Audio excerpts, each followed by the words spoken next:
Okay. That was actually a nice recording voice. Usually I feel like it sounds meaner. Okay, so today on our coffee and conversation, I have Emmalee Fishburn, who is the Senior Prevention Specialist in the Office of Equity. She is my right hand in this work, and I'm so excited to have this conversation with her today. As a reminder, I am Felicia Gallegos. My pronouns are she, her, and I am the Outreach and Prevention Coordinator for the Sexual Assault and Anti-Violence Information Office here at Utah State.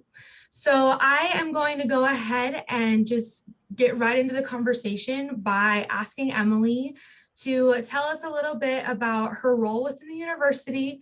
But then more importantly, I want you to talk about yourself outside of your role as a prevention specialist, because I think it's so important for us to humanize employees of the university, because we're not just our job, we are actually people.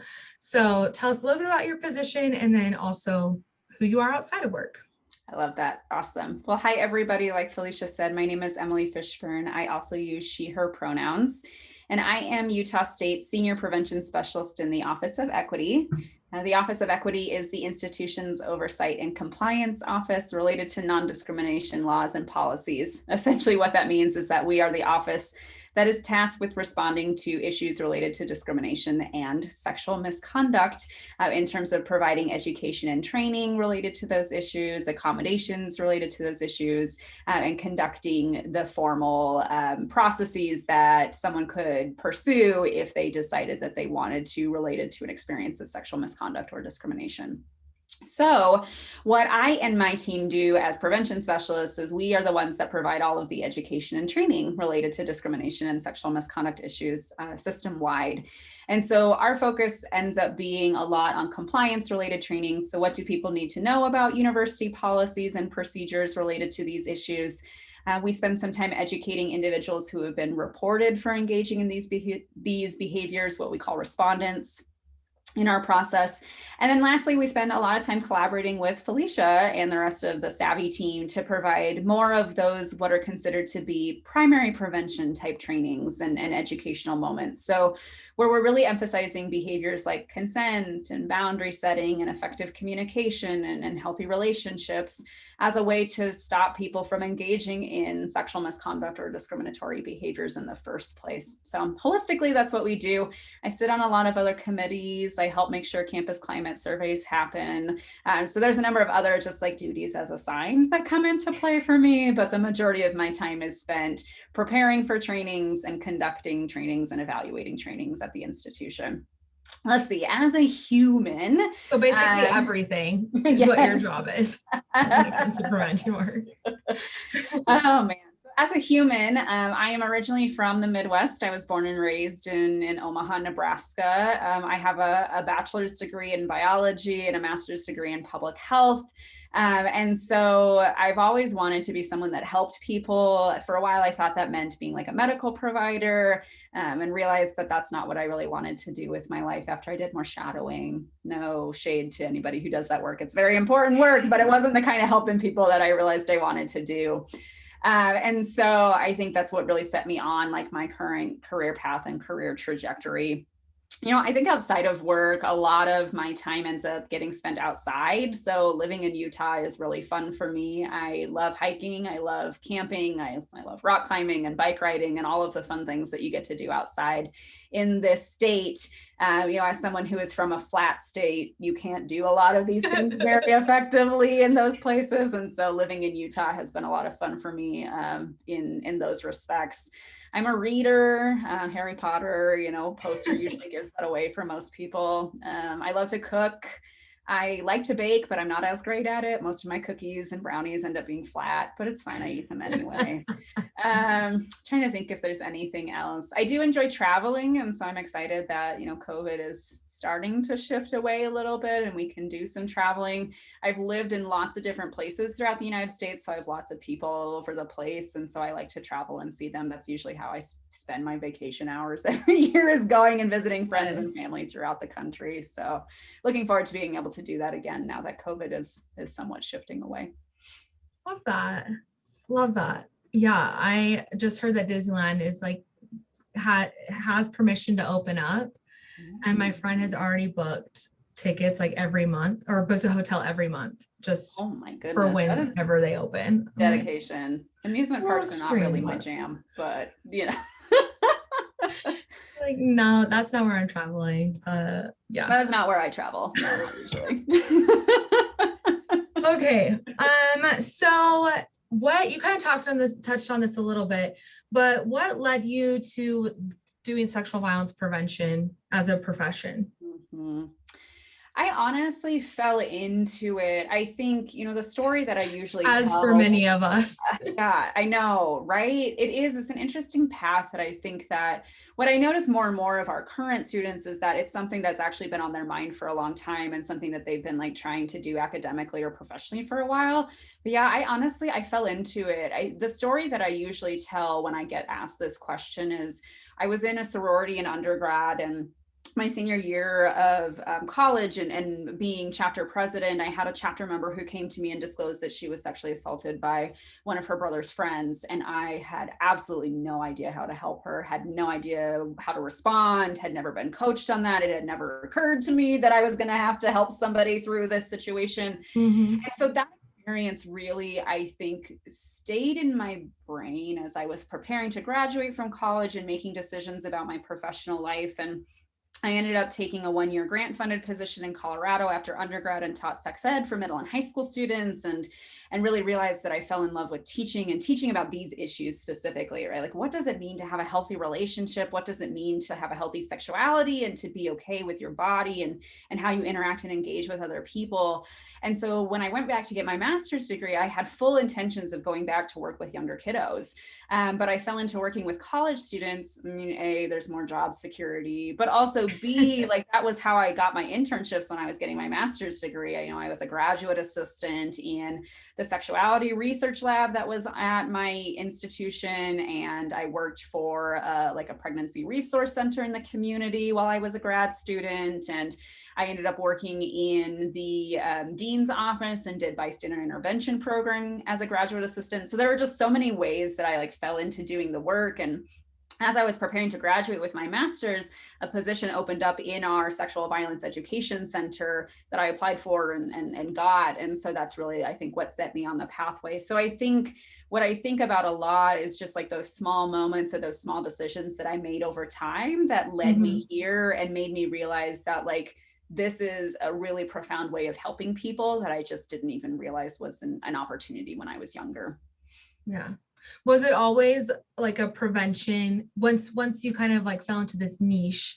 Was it always a prevention education side of things, or did you ever look at like more of the like survivor support side of things, or were you always like prevention education? So I'm going to do. Yeah, I think there was a brief time where I thought about getting a master's in like social work or a master's in counseling. And the more that I dug into that, the more that I realized that I am not a person that would have been able to set healthy boundaries related to working with clients.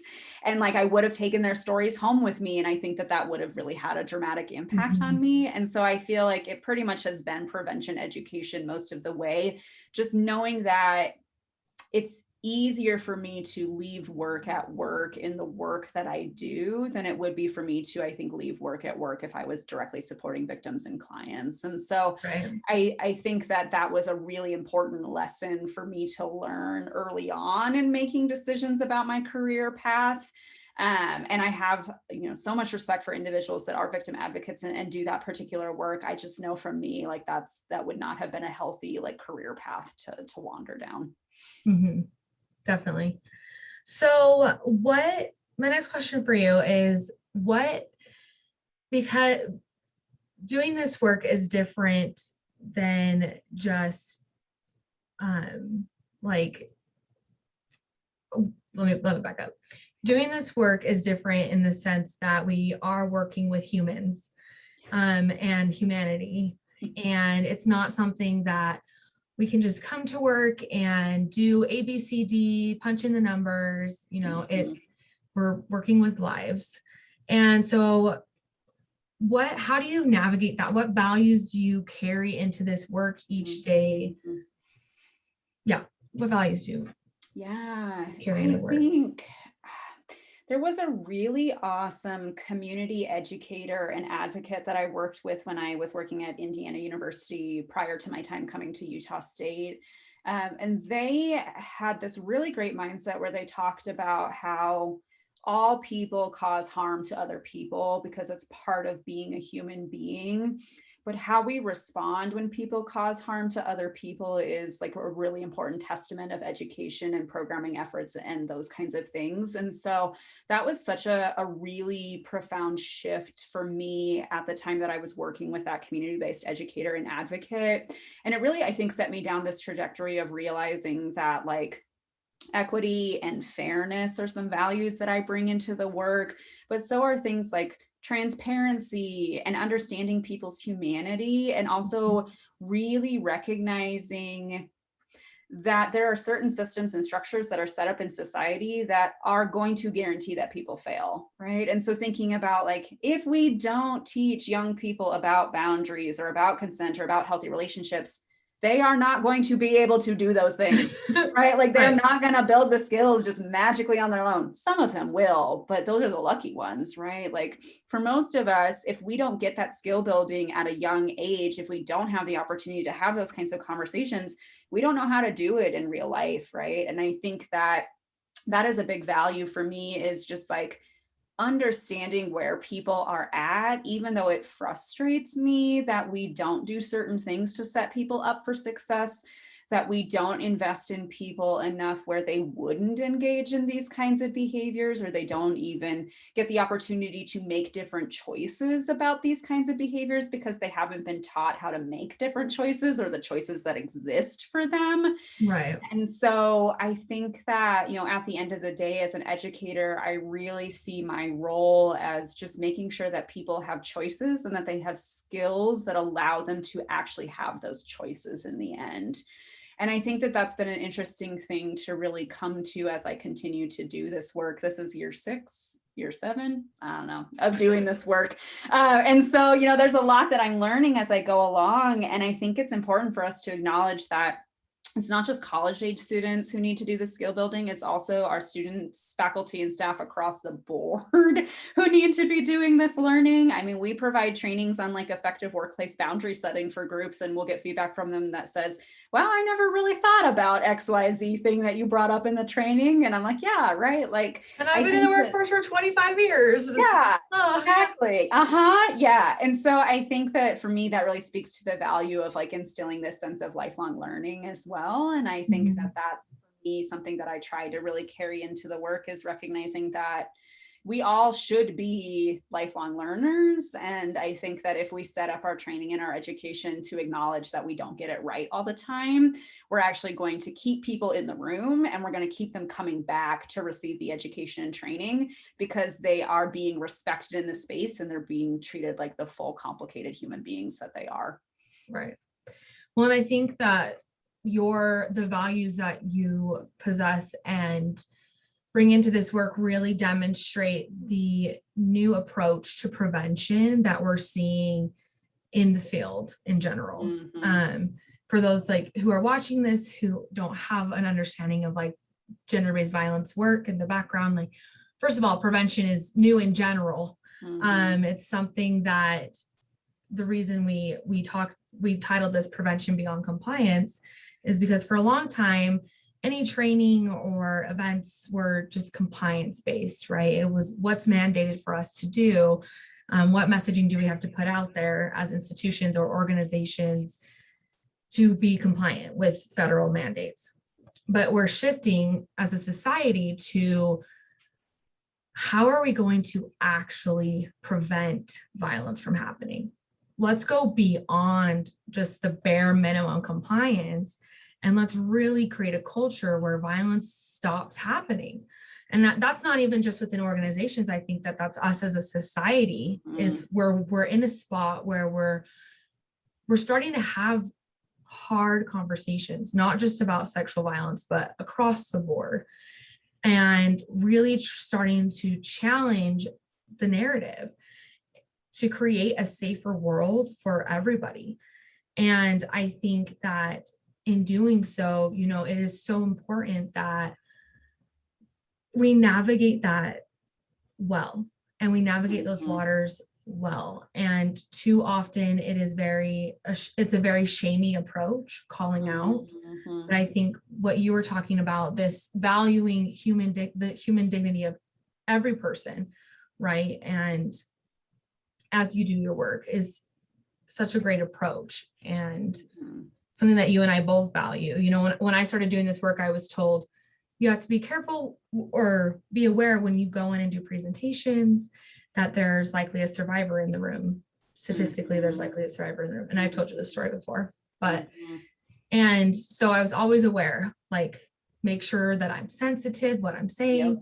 But as I've been doing this work, I realized that as I'm having conversations about consent, as I'm defining what consent means and what healthy relationships mean, I'm also having individuals in the room who are realizing that they have perpetrated these crimes. Yes. And how do you navigate that? Right? It's hard, right? Because no one wants to think of themselves as a perpetrator of harm or violence against another person. And I think that it is that really difficult line that we all walk, where what I have found to be really powerful in trainings that I do about like consent or boundary setting is this acknowledgement that I suck at this stuff too, right? Like there are certain aspects of this that I don't do very well. I do cross people's boundaries. I do say disrespectful things. I do judge people. I do engage in gossiping kinds of behaviors, right? Like these are the kinds of things that most of us do as human beings, right? And that doesn't necessarily make me a bad person. But if I view everyone through the lens of being a bad person because they told one terrible joke one time and there's not a chance to redeem them, then we're not actually going to make movement related to this work. And we're automatically going to exclude anybody who really needs to hear the lesson from actually hearing the lesson and taking it to heart and making different decisions in the future to not tell that joke, right? Or to ask before they touch somebody or whatever it is. Those individuals are going to shut down if we come in and we blame and shame and guilt them because of engaging in these behaviors that have, by the way, become normalized and accepted in society as how we're supposed to interact and engage with each other. Right. Exactly. And it's so funny how we just we try so hard not to be the bad person. We just can't be bad. It's the perfection standard that we're trying to face. But in reality, we all do the bad things, but trying to reshape that and shift the narrative to accountability, and your actions, your decisions don't have to define you moving forward. But it's hard to get just past that first step, especially because media, and I have had this epiphany, the reason that people think only bad people perpetrate harm is because of movies. Because if you are actually in the field doing this work, that's not the narrative. It's just average, everyday people who perpetrate harm. But if your only narrative is movies, it's always the bad guy, scary bad guy. Right. I mean, it isn't black and white who engages in these kinds of behaviors. Yes, data and statistics tell us that people with certain identities are more likely to engage in these kinds of behaviors or engage in them in specific ways. But at the end of the day, we know that, again, all of us could engage in these behaviors. All of us engage in behaviors within these spectrums in some way, shape, or form. And when the dominant narrative in media and culture is just that, like, oh, like sexual assault is this very violent, very specific kind of behavior, then we miss all of the other kinds of behaviors that actually led up to that very violent, very specific kind of behavior that are also sexual assault behaviors, right? And so part of the work that I really appreciate that both you and I do and our teams do is really thinking strategically about the whole spectrum of what falls within the realms of sexual misconduct, and being willing to really challenge people on their biases and their assumptions about what sexual assault is, because we know that it looks like a lot of different things. And not even just the behavior, like you said, like who can be a perpetrator and who can be a survivor. Statistics show us certain things, but many of those we have to think about is data taken from individuals who have reported their experience. And for the majority of survivors, they're only going to report their experience if their experience fits the main narrative. Right. So it's almost like the statistics that we're gathering are just reaffirming the narrative that's accepted by society, right? That like a male is perpetrating violence against a female. It's usually the most violent form of, or the most like physically violent form of violence. But everything else outside of that, right? A woman perpetrating violence isn't necessarily going to be reported. And so it's really hard to have a good picture of what violence really looks like. Which is why we really, shameless plug, encourage everybody to take the sexual misconduct survey about your experiences, because that's how Emmalee and I do inform all of our work that we do on campus, because that is what gives us a picture of what we see on campus. Right. And it tells the story beyond a policy definition, right? Which I think is really important for us to acknowledge, that like a policy definition is a very specific way of describing these kinds of behaviors that often doesn't feel real to the people who are having those kinds of experiences. And so the more that we can educate people about, you know, what does like non-consensual physical contact actually mean? Like when we are saying that's the policy term, but like in real life, what does that mean? We are able to help people recognize that policies should be bare minimums for how they behave, not the ceiling for how they are expected to behave. Exactly. And that's one of the most telling things. I think I even wrote it when I took in my survey response, when I was doing like harassment behaviors, I even wrote like, because it puts a definition and it has a list of behaviors that fall within that. And I was like, many of these just seem normal. Oh no, it was civility, workplace civility. I was like, many of these just seem normal to me as a woman. Like this is the narrative, this is my world. I didn't realize that this wasn't how I was supposed to be being treated. And so, and that's what happens. I posted on the Savvy social media the other day, the definition of sexual assault, according to our policy. And a student wrote back and said, this helped so much because I was confused about, you know, fondling, which is sexual assault contact, basically,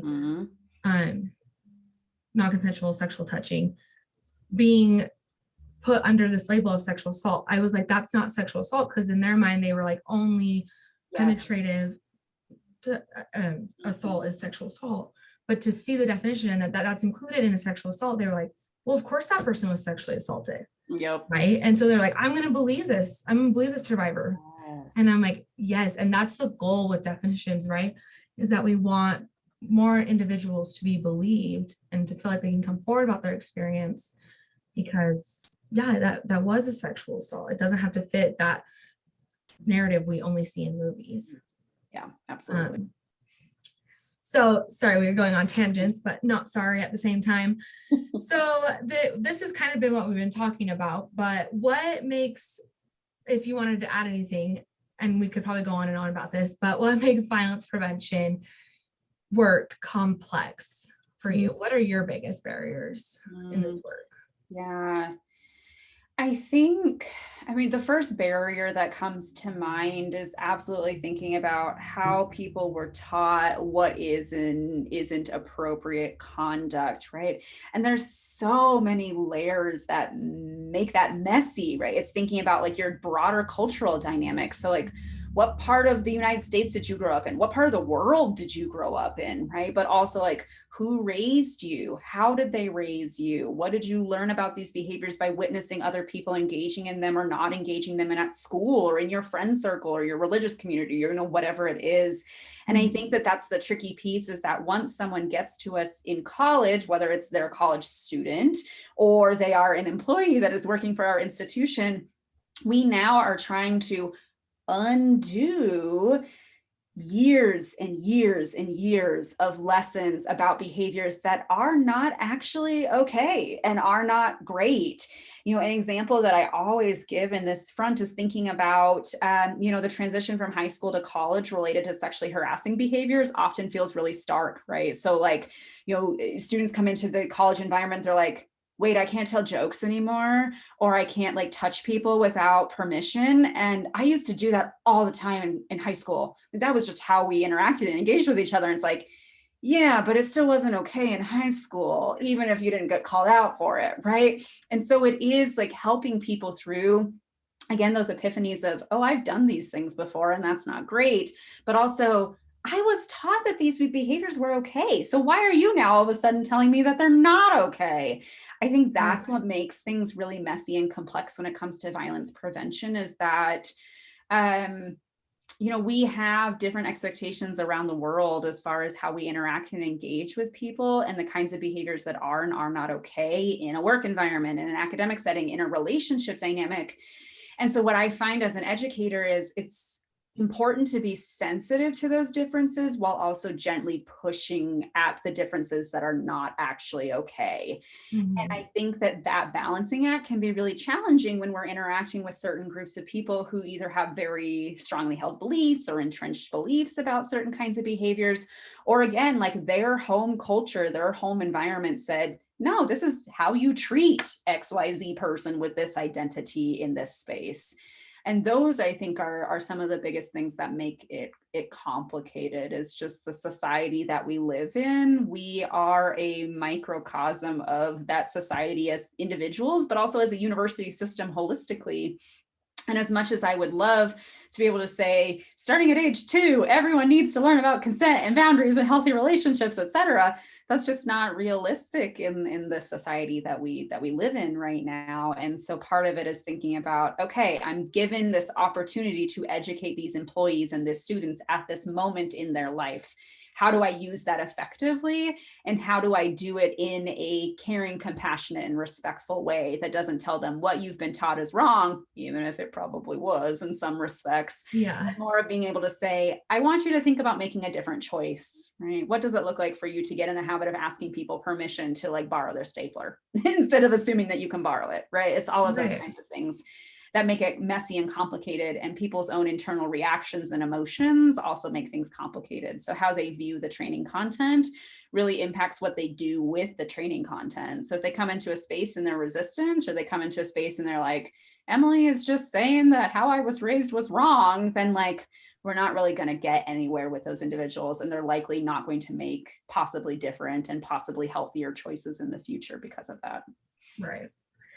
And it's just hard because it's such a personal conversation in a professional setting. And so how do you do that? It's just, I'm here at your workplace or at your school telling you or encouraging your personal behavior to change, or, and I there's definitely resistance to that. Understandably, but also at the same time, I know sometimes for us both, we're like, we're just trying to teach you to respect people. Yes. Just, that's it. I don't want to fight. I just want us to respect each other.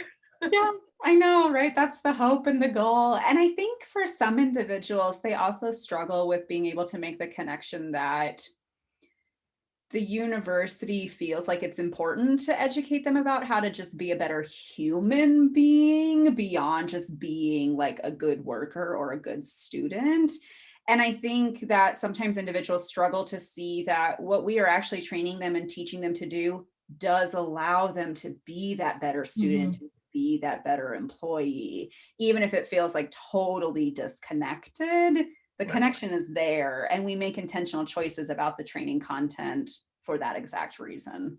But is that not the beauty of Utah State? I mean, Utah State really is about building better people. Yeah. So on the flip side of that, I know some people feel like sexual violence is just never going to end. It is such a complex problem that it just seems too hard and frustrating, and I'm tired. So for people like that who understand and relate to the frustrations, or even are fearful, what is simple about violence prevention? What's the hope for you of violence prevention? Because if you came to work every day and all you had were staring down at you or these complexities that we face, it would be very difficult. So what's for you, what keeps you going? Yeah.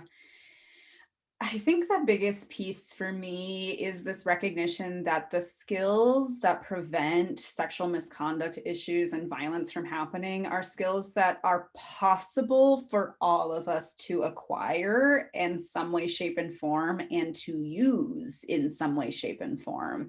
And that for me is the simplicity of the process, and the process that keeps me going is that, okay, this conversation today that I'm having with someone about boundaries could dramatically change their life, right? They could realize that, oh, I'm really good at asking about boundaries related to, I don't know, touching people, right? It's like physical boundaries, but I'm not so great at asking boundaries related to like if someone actually has time to talk to me right now, right? And so that for me is what keeps me going, is this recognition that it really stinks that we all just don't make it to adulthood with the skills that we really need to like be effective people.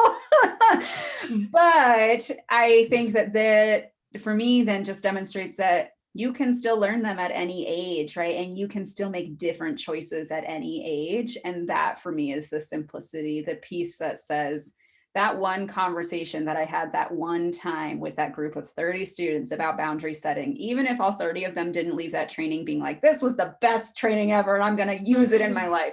Even if just like one of them did that, I mean, that's still something. And I know like statistically that feels like really hard in terms of like, we're making change one person at a time, but it does snowball. And we've seen it snowball at our institution, right? The more that we roll out these kinds of trainings for students and employees, the more that we see this like shift in mindset, right? I know that we saw a big shift when the upstanding program came out in fall of 2017 at our institution, and we were teaching people how to be bystanders and how to intervene, and really empowering people to feel like they could take some semblance of responsibility for the culture that they're learning, living, and working in, right? And that for me is the piece that I don't want people to feel like stopping violence is impossible, because it isn't. It just is not going to be this like mountain cascade effect, right? It's going to be those little pebbles that get set in motion that eventually make a big avalanche in the end, right? And I think we have to be willing to be in it for the long run, even on days that are really frustrating, which happen. And even in periods of time within broader society where we're like, wait, we're still having that conversation right now? Okay, well, what do we do with that, right? And so I think it is just like patience and it's grace. And I think for me, it's the belief that human beings can make healthy, respectful decisions, and that we have the ability to do that. We just have to empower people to actually do that. And for me, when I think about people who are really concerned about not making progress related to sexual misconduct issues, in some ways, maybe their sense of being empowered has been changed for them, right? That they feel like there isn't a way to make a difference. And so my hope when people leave trainings that I do is that they feel like there is a way to make a difference, right? That they have the ability to change the culture around them, even if it just is calling out that sexist joke one time, right? Like that is still an opportunity to shift the culture. Yeah, I talk all the time, like this work is definitely quality over quantity. And even in event planning, I talk all the time because we have advocates in our office that plan events, and there will be like 3 people that show up to their event. And that's on the outside really discouraging. But at the end of the day, most of the time, those 3 people were survivors who needed support, or they were friends of survivors who wanted to help their friend. And it is so impactful for those 3 people that showed up to the event. And I think it can be frustrating because it's like, everybody stop hurting people. Everybody practice consent right now. Everybody, like, here it is. Here's the 10 steps to consent, 10 steps to healthy relationships. Like, just do it. But it's not that simple. And it really is about those small moments of change each day that make prevention worth it, and overall will change society. It's a slow effort, but it is definitely, you're in it for the long haul. And it's like calling out those sexist jokes every time and continuously practicing consent. And the more you do it, hopefully that snowballs, and one day we don't have violence. And I think it's important to recognize too that like people who attend educational events or trainings, if they choose to go talk to somebody about what they learned, then they are creating that snowball effect, right? Even if they're talking about it in a way that is negative, right? Saying like, I can't believe that they talked about this in that training, right? Like Yes. that is still an opportunity for the message to be spread, even if they are spreading it with like a negative like tone surrounding it. They're still telling that person that like, Emmalee told me that I need to talk to people about their time boundaries before I actually like think I can talk to them. And it's like, yeah, I did say that, Or but even just watching this and being like, wait, time boundaries? yes, I mean, like, what is she talking about? right. It's like it starts something. Exactly. And then you go do your own little research and you kind of figure out what that means and you reflect on what that means for you and you make a decision, right? You have that choice to say, oh, I want to incorporate this into my life and how I interact and engage with people and how I orient to the world, right? And I think it's so important for us to know that we don't know the seeds that we're planting, right? We don't know the snowballs that we're starting, the avalanches that are rolling behind us, right? Like if we are doing good prevention work, we often don't see the fruits of our labor, which I think is really challenging for people. Yes. Until the campus climate survey. So go take that. I'm just Yes. kidding. And they're like, I feel like Utah State cares. And I'm like, Yeah. but yeah, I think it's so important to realize that preventing sexual violence isn't about seeing something like seeing a sexual assault and stepping in that moment. Yes, that's a part of it, but the larger part of preventing violence is doing your own self-reflection of how you interact with the world each day and with the individuals in your life, thinking about how do you practice consent and boundaries, how could you do better, and then emulating or being somebody who practices consent and boundaries. Where nobody's perfect, but trying to do the best that you can, calling it out if you overstep a boundary and saying like that wasn't fair of me, and then people watch that. People see you do that. They see that you are practicing consent. They see that you are standing up for yourself or asking somebody before you hug them, and then they're empowered to do the same, and that it just keeps happening. It works. It seriously works. That's how I got to be where I am, because I was never somebody who stood up for myself, but now I've gotten to that point by watching people around me be people who do that. I agree. And I think it's so important. And I know we've already made this point, but I'm going to make it again is that like violence prevention isn't the big stuff. It's the little stuff. It's calling out the jokes. It's having that conversation when someone crosses a boundary. It's, being willing to say that like, I didn't like the way that you talked to me during that argument, right? It's like being willing to do all of those little things. And yes, it is great and heroic to intervene in the midst of maybe someone experiencing a sexual assault. And I don't want to trivialize that, but I also want to acknowledge that if we are intervening further down the line, further up the line, right, it's less likely that people are going to be put in situations where they are having those experiences, where they're being targeted and victimized in those specific ways. I mean, who knows what the cascade effect could have been if we were willing to confront that person on that sexist joke that they made, right? Well, and it works. Because what happens is people who, well, all of us, when we overstep a boundary or maybe make a joke that people didn't respond well to, that you feel a little bit icky. Now, the more that you do it and you get positive feedback, the less icky you feel.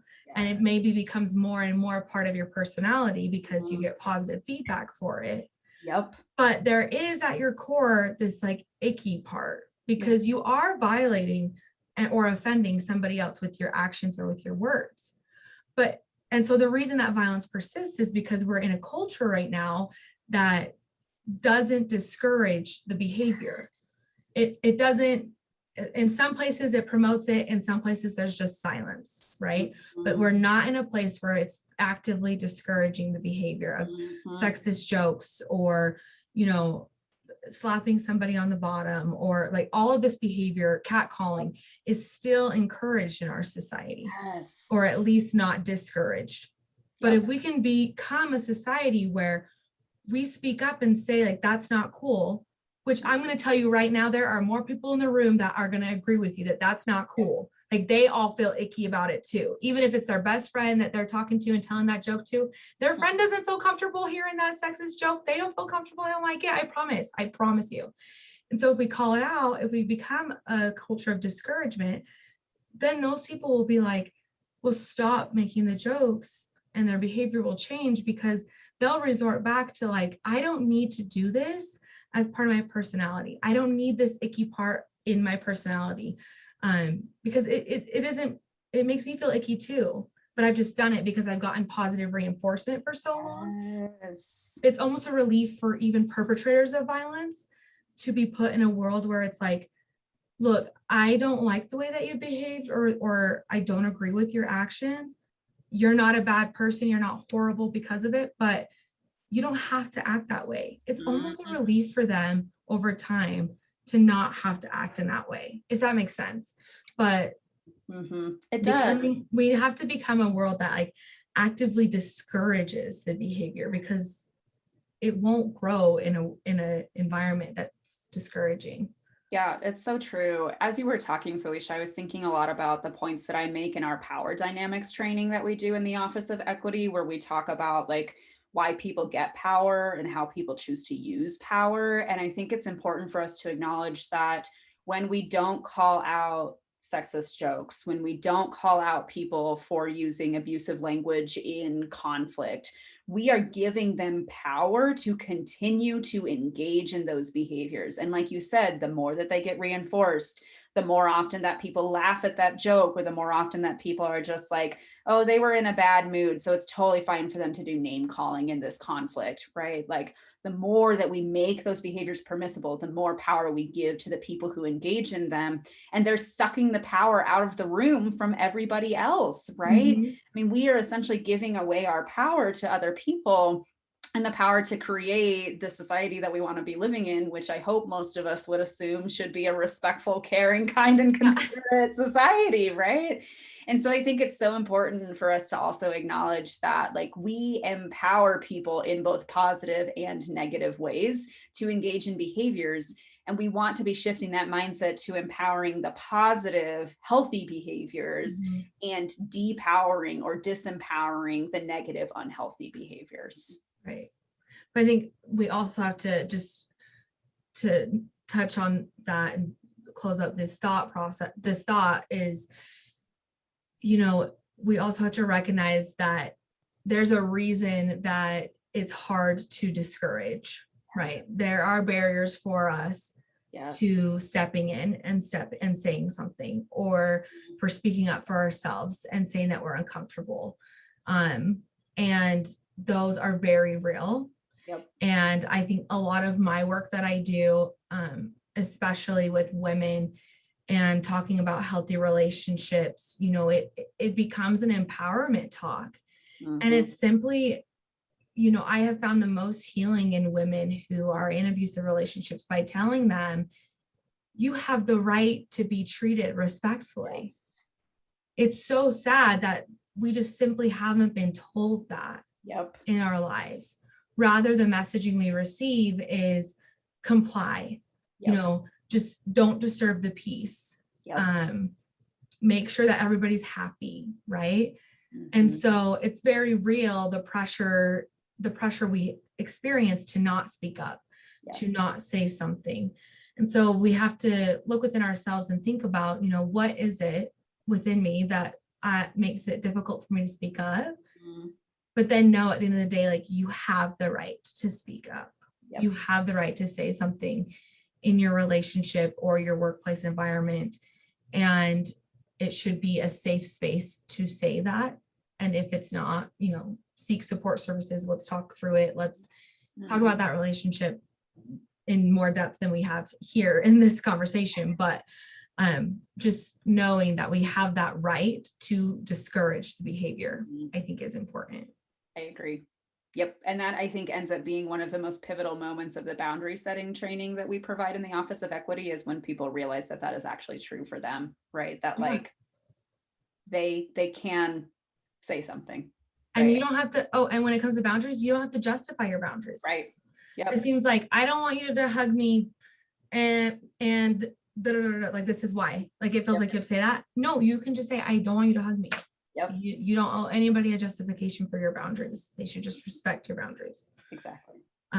Anyway, again, this is like here's the information. Go change your life. Go change your life. Yeah. Okay. So in our last 10 minutes, I have 2 more questions for you. The first one is, let's talk about USU. How do you feel like we're doing?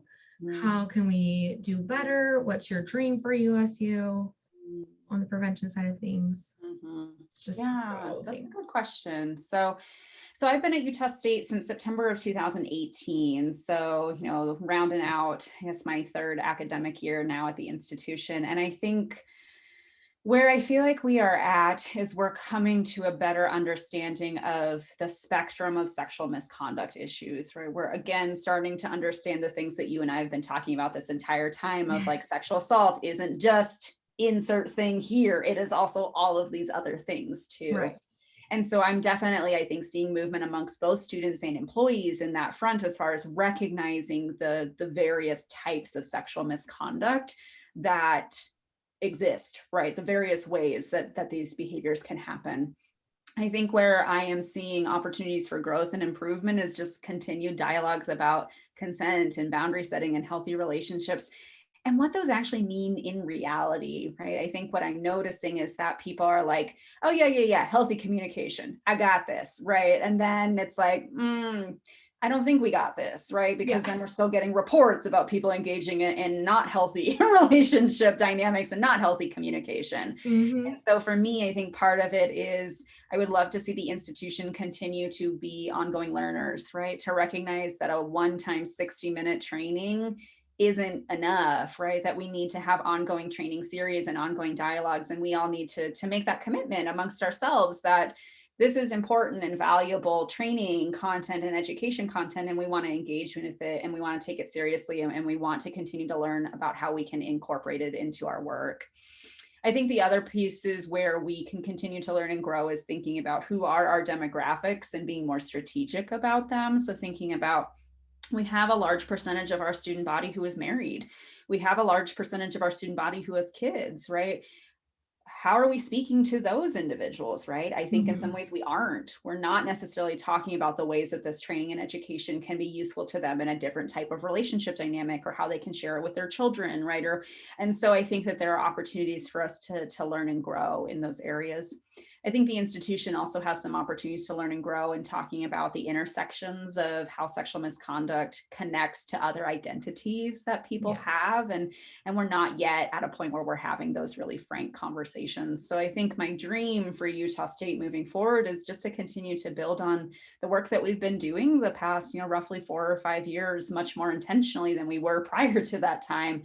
And I think it's continuing to just help the university community learn and grow and recognize that these kinds of issues impact you beyond just being a student or an employee. They impact who you are as a human being, right? And if nothing else, that should be the driving factor for why we want to prevent them and have the kinds of conversations that we need to be having that will actually allow us to prevent those kinds of behaviors from happening, right? An experience of sexual misconduct doesn't just stop once you stop being a student or an employee. It sticks with you in some way, shape, or form the rest of your life.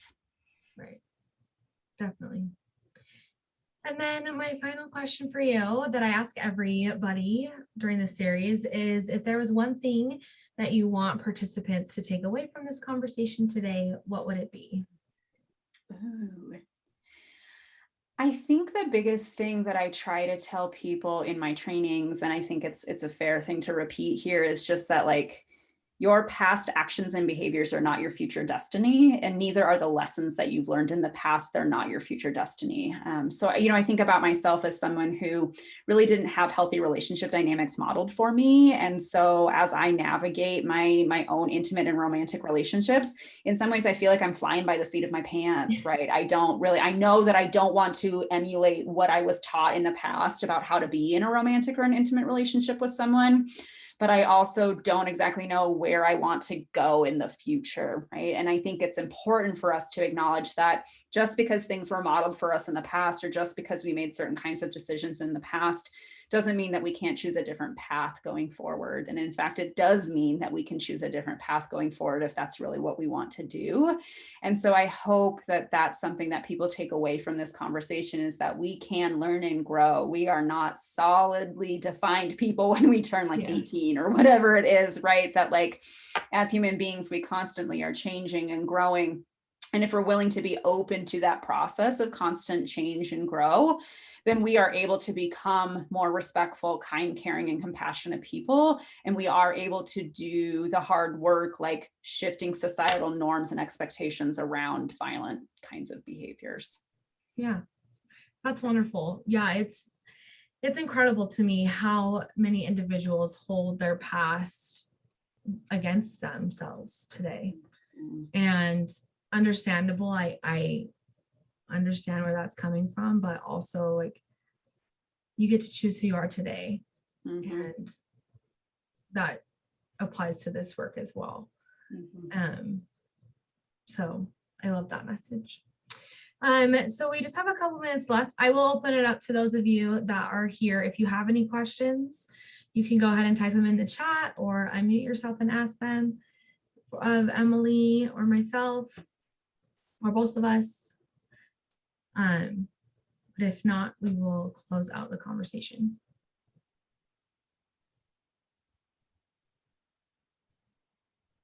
Okay, it looks like nobody has questions. So thank you so much again, Emmalee, for joining me today for this conversation. This will be posted on our website, so you can go ahead and feel free to share it with anybody that you would like, who you think might benefit from the conversation, or who's interested in what Utah State's doing for prevention. And also, I just want to advertise for our Take Back the Night event, which is happening tomorrow night. It's Wednesday, right? Yeah. Okay. Tomorrow night, April 22nd at 7 p.m. It's going to be outside the historic courthouse, so 200 North Main in Logan. And it's going to be a really supportive environment for survivors to come together and take back their narrative and be empowered to heal and move forward from their experience. So I encourage everybody to come to that. But thank you so much, everybody, for being here, and have a wonderful day. Thanks, Felicia. Thanks, everybody. Bye.